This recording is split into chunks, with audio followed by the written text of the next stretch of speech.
नमस्कार दोस्तों। पर्यावरण के लेक्चर 2 में आपका स्वागत है। पिछले लेक्चर 1 में हम लोगों ने पर्यावरण की शुरुआत की थी और उसके बारे में समझा था तथा उसे पर्यावरण की संरचना तथा प्रकार के टॉपिक पर छोड़ा था। आज से वहीं से उसको शुरू करते हैं जहाँ से हमने पढ़ना ख़त्म किया था। क्या पढ़ा था हमने कि पर्यावरण की संरचना में कौन कौन से उसके जो कारक हैं, घटक हैं जो महत्वपूर्ण हैं। पहला, अजैविक या भौतिक पर्यावरण जिसको हम अजैविक घटक भी बोलते हैं, और जैविक पर्यावरण जिसको हम बायोटिक एनवायरनमेंट भी बोलते हैं। तो अजैविक और जैविक ये दो हमारे पर्यावरण के प्रकार की संरचना हो गई है। और अजैविक घटक भी हमारा जो भौतिक पर्यावरण कहलाता है, स्थल मंडलीय पर्यावरण, वायुमंडलीय पर्यावरण तथा जल मंडलीय पर्यावरण में बटा हुआ है। उसी प्रकार से जैविक पर्यावरण भी हमारा वनस्पति पर्यावरण और जंतु पर्यावरण में बटा हुआ है। तो अजैविक पर्यावरण क्या होता है? देखिए, जिस प्रकार से स्थल मंडल, वायुमंडल और जल मंडल, ये तीनों मिलकर के भौतिक पर्यावरण का निर्माण करते हैं।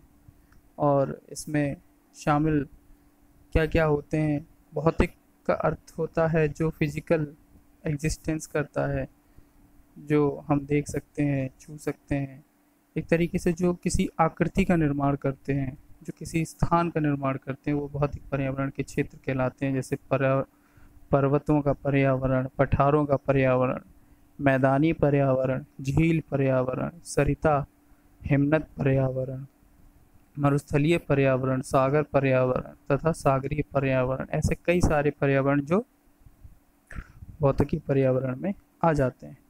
इसी प्रकार से जैविक पर्यावरण, जैविक पर्यावरण में हमारा जो बायोटिक एनवायरनमेंट हो जाता है, वनस्पतिक पर्यावरण, जंतु पर्यावरण।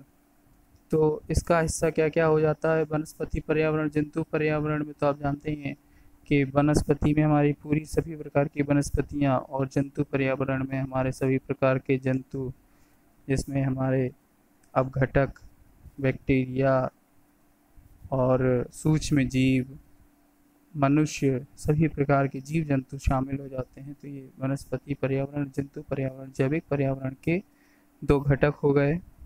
देखिए, इसमें होता क्या है कि पर्यावरण के ये कुछ ऐसे भाग हैं जो पर्यावरण के संपूर्ण घटक का निर्माण करते हैं। ठीक है? जिस प्रकार से मनुष्य भी पर्यावरण का एक हिस्सा है। तो मनुष्य जैसे भौतिक, सामाजिक और आर्थिक रूप से पर्यावरण से जुड़ा हुआ है। तो इस प्रकार से हम देखते हैं कि पर्यावरण के कई सारे घटक हैं जो आपस में मिलकर के उसको एक संपूर्ण स्वरूप प्रदान करते हैं। इसके बाद हम पढ़ेंगे मानव पर्यावरण तथा उनके बीच का संबंध, relation between human environment. Human का पर्यावरण से किस प्रकार से संबंध है, आइए हम देखते हैं कि आप सभी जानते हैं कि जब से पृथ्वी का निर्माण हुआ है और पृथ्वी के निर्माण के बाद से मानव का एग्जिस्टेंस पृथ्वी पर हुआ है, पृथ्वी पर मानव की उत्पत्ति हुई है। तो उस उत्पत्ति के बाद से ही, जब से ही पृथ्वी का निर्माण हुआ है और मानव उत्पत्ति हुई है, तो वो शुरुआत से ही एक दूसरे से ना चाहते हुए, जाने अनजाने एक दूसरे से, मानव और पर्यावरण एक दूसरे से संबंधित हैं, जुड़े हुए हैं। वो किस प्रकार से संबंधित हैं? ये संबंध इस प्रकार से होता है कि जब कोई चीज़ किसी को किसी कारण से प्रभावित करती है या फिर किसी कारण से प्रभावित उससे होती है, तो उनके बीच में एक संबंध, एक रिलेशन क्रिएट हो जाता है। जिस प्रकार से साधारण अगर परिभाषा में देखा जाए तो एक मोहल्ले में एक परिवार रहता है। वह भले ही मोहल्ले का पहले दिन आता है, रुकता है, लेकिन जिस दिन उस मोहल्ले में वो निवास करने आता है, उसी दिन से उस मोहल्ले का हिस्सा बन जाता है। क्यों? क्योंकि वह वहाँ के लोगों, उस माहौल के बीच का एक हिस्सा बन गया है। इस प्रकार से मानव और पर्यावरण के रिलेशन को समझा जा सकता है। तो इसको एक टेबल के माध्यम से मैं समझाता हूँ कि किस प्रकार से कि आप देखें कि प्रारंभिक काल से ही मानव जो है भौतिक पर्यावरण के घटक के रूप में देखा गया है, जिसमें उसने कंट्रीब्यूटर तथा रिसीवर मतलब देने वाला और लेने वाला का भूमिका का निर्माण किया है। वो देता क्या है और ग्रहण क्या करता है। जिस प्रकार से आप देखेंगे कि आदि मानव जंगल में रहता है तो वह वहाँ के फल फूल पौधे पत्तियों का उपभोग करता है, खाता है।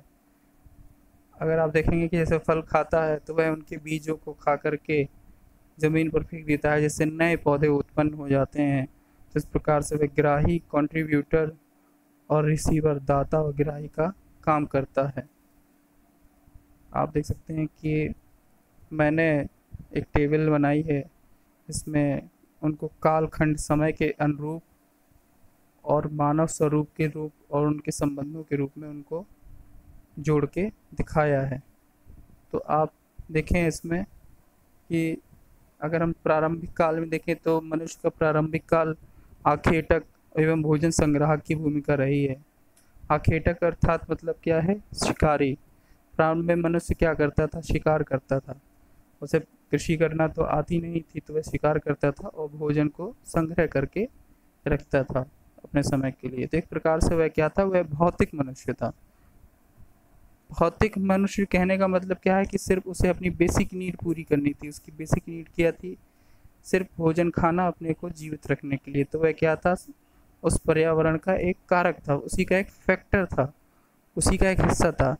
वह किसी प्रकार से पर्यावरण को प्रभावित नहीं कर रहा था।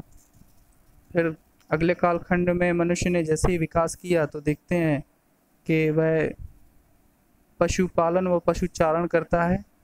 तो पशुचारण करता है तो उसके बीच में उसका मानव स्वरूप क्या बन जाता है, वह सामाजिक मनुष्य बन जाता है। सामाजिक मनुष्य किस प्रकार से कि वह पशुओं को अब शिकार नहीं करता, वह उनको पशुओं को पालता है तथा उनको चराता है। तो उनको चराता है तो उनसे क्या करता है, वह उनको इस्तेमाल करता है, उनसे उनसे दूध लेता है, उनसे उनको पालता है, अपने साथ रखता है। इस प्रकार से वह एक सामाजिक मनुष्य का काम कर रहा है। पर्यावरण में एक सोसाइटी क्रिएट कर रहा है, जहाँ से मनुष्य का पशुओं के बीच में एक रिलेशन क्रिएट हो रहा है। तो अब वह पर्यावरण से क्या संबंध रख रहा है, अब वह पर्यावरण को रूपांतरित कर रहा है, मॉडिफायर। देखिए, पशुओं को सबसे पहले पालतू किसने बनाया, एक पशु ने दूसरे पशु को पालतू तो बनाया नहीं, मनुष्य ने ही सबसे पहले पशुओं को पालतू बनाया।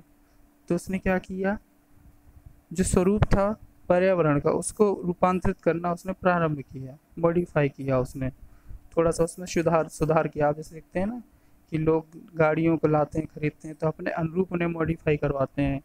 लोगों को बुलेट मॉडिफाई करवाने का बहुत शौक है, तो उसी प्रकार से फिर देखते हैं कि आने वाले काल में उसने कृषि किया, पेड़ पौधे लगाए। तो उसने अब कृषि क्यों की, क्योंकि अब उसे अनाज उगाना था, पौधे उगाने थे। तो अब व्यक्ति अगर कृषि करेगा तो अनाज उगाएगा, अनाज का इस्तेमाल करेगा, और अत्यधिक अनाज बचेगा तो वो उससे क्या करेगा, एक दूसरे को बेचेगा। तो वो आर्थिक मनुष्य हो गया। यहाँ पर विनिमय आ गया। विनिमय का मतलब खरीदना और बेचना। तो वो अब क्या हो गया, उसने परिवर्तन करता, चेंजर। अब वह चेंजर हो गया, उसने पर्यावरण को क्या किया, उसने चेंज किया। अगले समय में अब जैसे आधुनिक काल में मनुष्य क्या है, विज्ञान प्रौद्योगिकी और औद्योगिकीकरण कर रहा है। तो अब मनुष्य का स्वरूप कैसा हो गया है, प्रौद्योगिकी मनुष्य का हो गया है।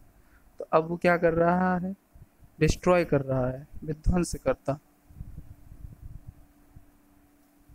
तो वो डिस्ट्रॉयर हो गया है। विज्ञान और प्रौद्योगिकी ये क्या कर रही है, पर्यावरण को डिस्ट्रॉय ही तो कर रही है। जो हमारा जलवायु परिवर्तन है, बढ़ती हुई आबादी है, टेम्परेचर बढ़ रहा है, तो ये सब क्या है, विध्वंस ही है, पर्यावरण का डिस्ट्रॉय ही तो है। तो इस प्रकार से आपने समझा कि मनुष्य का पर्यावरण के साथ में किस प्रकार से संबंध है और किस प्रकार से वह पर्यावरण को प्रभावित कर रहा है। आगे बढ़ते हैं। पर्यावरण पर मानव का प्रभाव।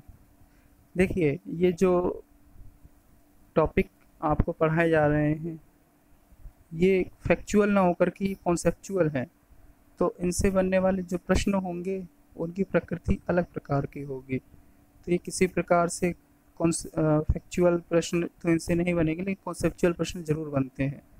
तो इनको पढ़ना और समझना ज़रूरी है कि अगर मानव का पर्यावरण से स्वरूप से संबंध बताया जा रहा है तो कौन सा काल किस भौतिक स्वरूप को, किस संबंध को प्रदर्शित कर रहा है, तो ये हमको जानना जो अति आवश्यक है। तो आगे हम देखते हैं कि पर्यावरण पर मानव का प्रभाव।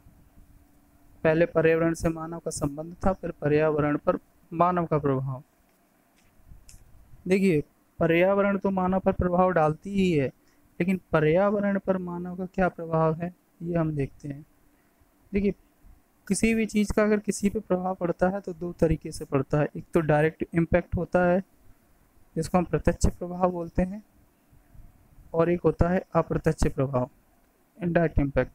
प्रत्यक्ष प्रभाव जिसमें हम सीधे तौर पर किसी चीज़ से शामिल होते हैं और उसको अपने फेस टू फेस उसके सामने हम उसको प्रभाव, हमारे कार्यों से वो प्रभावित होता है, तो वो प्रत्यक्ष प्रभाव डायरेक्ट इम्पैक्ट हो गया। अप्रत्यक्ष प्रभाव में क्या होता है कि जिसमें हम किसी चीज़ को डायरेक्ट प्रभावित नहीं करते हैं, हम करते कुछ और हैं और उसका परिणाम कुछ और हो जाता है, तो वह अप्रत्यक्ष प्रभाव कहलाता है।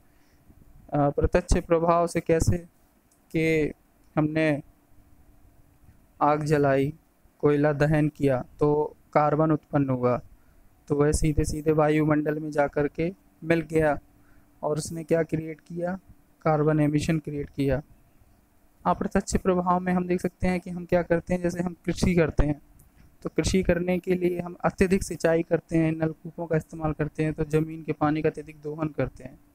लेकिन इसका ऐसा करने से क्या प्रभाव पड़ता है, ज़मीन में पानी की कमी हो जाती है, वाटर जो लेवल होता है वो कम होता है, अत्यधिक सिंचाई करने से ज़मीन बंजर होने लगती है, तो ये अप्रत्यक्ष प्रभाव कहलाता है।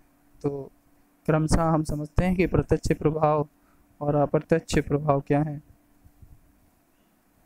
तो प्रत्यक्ष प्रभाव किस तरीके से कि मानव द्वारा अपने आर्थिक व भौतिक विकास के लिए पर्यावरण को परिवर्तित करने के लिए किए जाने वाले प्रयत्न प्रत्यक्ष प्रभाव डालते हैं। और वह प्रत्यक्ष प्रभाव किस प्रकार से, कौन कौन से, कुछ हम निम्न बिंदुओं के माध्यम से पढ़ेंगे, जैसे कि भूमि उपयोग में परिवर्तन करके, तो इस प्रकार से प्रत्यक्ष प्रभाव करता है। भूमि उपयोग में परिवर्तन किस प्रकार से करके, कृषि के विस्तार के लिए तथा फसलों के उत्पादन के लिए वो वनों को काटता है, सीधे सीधे वनों की झूम कृषि आपने पढ़ी होगी। झूम कृषि के बारे में जानते हैं हम लोग कि जो है वो पूर्वोत्तर भारत में काफ़ी प्रसिद्ध है और दक्षिण एशियाई देशों में भी झूम कृषि की जाती है। कृषि उपज को बढ़ाने के लिए बीजों का इस्तेमाल, आधुनिक बीजों का इस्तेमाल करना। तो आधुनिक बीजों का इस्तेमाल किस प्रकार से कि आप कपास के बीजों का उदाहरण ले सकते हैं कि हमारे यहाँ पहले कपास का उत्पादन बहुत कम मात्रा में होता था, हमें आयात करना पड़ता था, लेकिन अब हम आधुनिक बीजों का इस्तेमाल कर रहे हैं, अमेरिकी बीजों का इस्तेमाल कर रहे हैं, जिससे हमारी कपास की उत्पादन क्षमता और बढ़ गई है, हम निर्यात भी करते हैं। लेकिन क्या है कि जो कंपनियां इन बीजों को निर्माण करती है, बनाती है, तो वो इनमें धीरे धीरे कीमतों को बढ़ाती है और इस प्रकार से इन बीजों को इस्तेमाल करने से अत्यधिक संसाधनों की आवश्यकता भी बहुत होती है, जिससे पर्यावरण का दोहन अत्यधिक होता है। सिंचाई के तरीकों एवं कृषि पैटर्न परिवर्तित करना, सिंचाई के तरीकों से अत्यधिक नहरों से सिंचाई करना, नलकूपों से सिंचाई करना, अत्यधिक पानी का इस्तेमाल करना, जिससे कृषि ज़मीन भूमि हमारी बंजर हो जाती है। कृषि पैटर्न में परिवर्तन करना, कृषि पैटर्न परिवर्तन करने से क्या तात्पर्य है कि जैसे कि अब किसी क्षेत्र में किसी व्यक्ति को चावल की खेती करने से लाभ ही लाभ हो रहा है, उससे ज़्यादा हमारे पास इनकम जनरेट हो रही है, और उस क्षेत्र में पानी की कमी है तो फिर भी वह चावल की खेती किए जा रहे हैं। जैसे उस क्षेत्र में पानी की कमी होती है और ऐसे क्षेत्रों में जहाँ पर हमें मौसम के अनुरूप कृषि करनी चाहिए तो उन क्षेत्रों में अनुरूप उसके अनुरूप कृषि नहीं कर रहे हैं, तो ये हमारा कृषि पैटर्न में परिवर्तन कहलाता है। तो इन सब वजह से क्या होता है, भूमि पे नकारात्मक परिवर्तन ये लाते हैं। तो हम ऐसा करके भूमि उपयोग में परिवर्तन करके प्रकृति पर प्रत्यक्ष प्रभाव डाल रहे हैं। दूसरा पॉइंट, निर्माण व उत्खनन कार्य। निर्माण व उत्खनन कार्य से सीधा सीधा तात्पर्य है कि बिल्डिंगें बनाना, कंक्रीट के जंगल तैयार करना, नदियों पर बांध बनाना, सिंचाई के लिए नहरों का निर्माण करना, नदियों की धाराओं का पथ परिवर्तन करना, सड़कों का निर्माण करना, नगरीकरण में वृद्धि। देखिए, नदियों की धाराओं का पथ परिवर्तन करने से तात्पर्य क्या है कि हम सभी जानते हैं कि नदी जोड़ो कार्यक्रम का कार्यक्रम चलाया जा रहा है, जिसमें नदियों को जोड़ा जा रहा है। तो इसमें नदियों की कई धाराओं को मोड़ा भी जा रहा है, तो उनकी जो प्राकृतिक नेचुरल जो उनका जो स्वाभाविक धारा है उसके रास्ते में परिवर्तन किया जा रहा है। तो इससे भी प्रकृति अपने लिए सब सिस्टम उसने बना के रखा हुआ है। अगर आप उसकी सिस्टम्स में छेड़छाड़ करेंगे तो वह आपके सिस्टम को बदल देगी। ठीक है, खनिजों का खनन करना, खनिज तेलों की बोरिंग करना, भूमिगत जल का निष्कासन। अब देखिए, खनिजों का खनन करते हैं, खनिज तेलों की बोरिंग करते हैं, तो ये सब किसके कारण होते हैं? इन सब कारणों से भूकंप आता है, ज़मीन धंस जाती है। तो आप देखेंगे कि ये सब कार्य हमारे पर्यावरण को प्रभावित करते हैं सीधे तौर पे। मौसम रूपांतर कार्यक्रम। अब मौसम रूपांतर कार्यक्रम किस प्रकार, जैसे वर्षा को प्रभावित करने के लिए बेगमीजन करना, अर्थात अब बारिश अपने समय पर होगी लेकिन आपको बारिश चाहिए पहले, तो हम क्या करते हैं? बेगमीजन करते हैं। बेगमीजन मतलब क्या करते हैं कि हम बादलों को बनाते हैं, और बादलों को बनाने के लिए हम बादलों में किस चीज़ का छिड़काव करते हैं? हम बादलों में छिड़काव करते हैं, एक उत्प्रेरक का छिड़काव करते हैं। उस उत्प्रेरक का नाम आप हमें कमेंट करके ज़रूर बताएं कि मेघ बीजन के लिए हम किस उत्प्रेरक को बादलों में हवाई जहाज से छिड़काव करते हैं। नाभिकीय कार्यक्रम द्वारा, नाभिकीय कार्यक्रम, ये नाभिकीय कार्यक्रम हमारे लिए किस प्रकार से पर्यावरण को नुकसानदायक हो सकते हैं? देखिए, इस प्रकार से हमारा जो IAEA होता है, अंतर्राष्ट्रीय परमाणु ऊर्जा जो कार्यक्रम चलाते हैं देश, उन पर नियंत्रक रखने वाली एक एजेंसी है IAEA। उसके अनुसार विश्व में 439 परमाणु रिएक्टर कार्य कर रहे हैं। और आप सभी जानते हैं कि परमाणु रिएक्टरों में कई सारी दुर्घटनाएं भी बहुत प्रसिद्ध हैं, जिन्होंने मानव को सीधे तौर पर प्रभावित किया है। 1979 में घटित 3 माइल आइलैंड जो कि USA में है, वो वाली घटना, 1986 चेरनोबिल यूक्रेन में नाभिकीय दुर्घटना, 2011 की फुकुशिमा जापान जो रिएक्टरों की दुर्घटना है, वह दुर्घटनाएं इतिहास में बहुत ही खतरनाक रही हैं, और ऐसी दोबारा घटनाएं भी होने की आशंका बनी रहती है। सोचिए कि जब नाभिकीय दुर्घटनाएं होती हैं तो इनसे रेडियो एक्टिव पदार्थ सक्रिय हो जाते हैं, जो पर्यावरण में कई दशकों तक, कई सालों तक, 10-10, 20-20, 30-30 सालों तक बने रहते हैं, और जो उधर की जो मानव संख्या है उसको प्रभावित करते हैं। उनके जीनोम में, उनके आनुवंशिकी में परिवर्तन आ जाता है। तो ये सब दुर्घटनाएं हैं जो अत्यधिक खतरनाक होती हैं और पर्यावरण को अपूरणीय क्षति पहुंचाती हैं। तो ये सब प्रभाव, ये कुछ पॉइंट हैं जो पर्यावरण को प्रत्यक्ष प्रभाव डालते हैं। और भी प्रभाव हम पढ़ सकते हैं, जान सकते हैं किस प्रकार से, कि जैसे अत्यधिक वन काटने से आप देखते हैं कि वन विनाश की वजह से क्या होता है कि कृषि भूमि विस्तार करने के लिए हम वन का विनाश करते हैं, डिफॉरेस्टेशन करते हैं। तो क्या होता है कि मृदा क्षरण की दर में वृद्धि हो जाती है, और क्या होता है, अवनाली का अपरदन प्रारंभ हो जाता है। अब नालिका अपर्दन के लिए आप जानते होंगे कौन सा क्षेत्र ज़्यादा प्रसिद्ध है?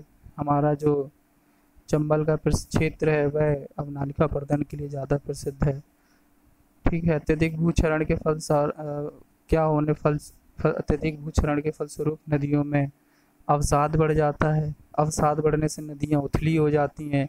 जब नदियाँ उथली होंगी तो बारिश का पानी जब नदियों में आएगा तो वह बाढ़ के रूप में मैदानों में आ जाता है। तो उसकी वजह से नदियों की बाढ़ के पानी से तबाही होती है और वह जल भी बर्बाद जाता है। और आप देखेंगे कि कई सारी प्रक्रियाएं जैसे कि निर्वनीकरण करना, इनको अगर हम एक श्रृंखला के रूप में, अगर एक चेन के रूप में अगर देखें तो क्या क्या चेन बनती है कि निर्वनीकरण करने से, मतलब डिफॉरेस्टेशन से मृदा क्षरण होता है। मृदा क्षरण का मतलब मृदा का ह्रास होता है, मृदा की ऊपरी परत नष्ट हो जाती है, तो उसकी वजह से अवनालिका अपरदन क्रिएट होता है। और यही जो मृदा क्षरण अवनालिका अपरदन से बहने वाली मिट्टी नदियों के माध्यम से अवसाद के रूप में नदियों की तलहटी में, घाटियों में जमा हो जाती है, जिससे नदियाँ अवसादों से भर जाती हैं। इससे नदी का भराव हो जाता है और नदी की जल धारण क्षमता में कमी आती है, और इसकी वजह से बाढ़ आती है जो जन धन की हानि करती है। आपको पता है कि बिहार की कोसी नदी, दामोदर नदी बंगाल में, ये इस चीज़ का उदाहरण है। और अगर देखें कि पर्यावरण के स्वरूप में जो हमारे तूफान, जिस प्रकार से हरिकेन, टॉर्नेडो, टाइफून और ये हेल स्ट्रोम आते हैं जिसमें बर्फ़ी के तूफान होते हैं, इनको नियंत्रित करने की कोशिश करता है, उनकी दिशा बदलता है, लेकिन मनुष्य इनमें ज़्यादा सफल नहीं हो सकता। क्यों? क्योंकि आने वाले जो चक्रवाती तूफान हैं, आप उनकी सूचना पा करके अपने आप को तैयार तो कर सकते हैं, लेकिन इनकी दिशा नहीं बदल सकते। तो ये सब कारण जो हैं, ये प्रकृति के मानव पर पर्यावरण में पड़ने वाले प्रभाव हैं। और ये प्रभाव किस प्रकार से क्रिएट हुए हैं? ये प्रभाव मानव द्वारा क्रिएट हुए हैं। मानव ने पर्यावरण पर ये फैक्टर पैदा करके प्रभाव डाले हुए हैं, जिसकी वजह से इस तरह के परिणाम क्रिएट हो रहे हैं। दोस्तों, अभी हमने इसके प्रत्यक्ष प्रभाव को पढ़ा है, अगले लेक्चर में हम इसके अप्रत्यक्ष प्रभाव को डिस्कस करेंगे। अगर आपको वीडियो अच्छा लगता है और आप इसे और आगे बढ़ना चाहते हैं, कंटिन्यू करना चाहते हैं, तो वीडियो को लाइक करें, शेयर करें और चैनल को सब्सक्राइब करना ना भूलें। धन्यवाद।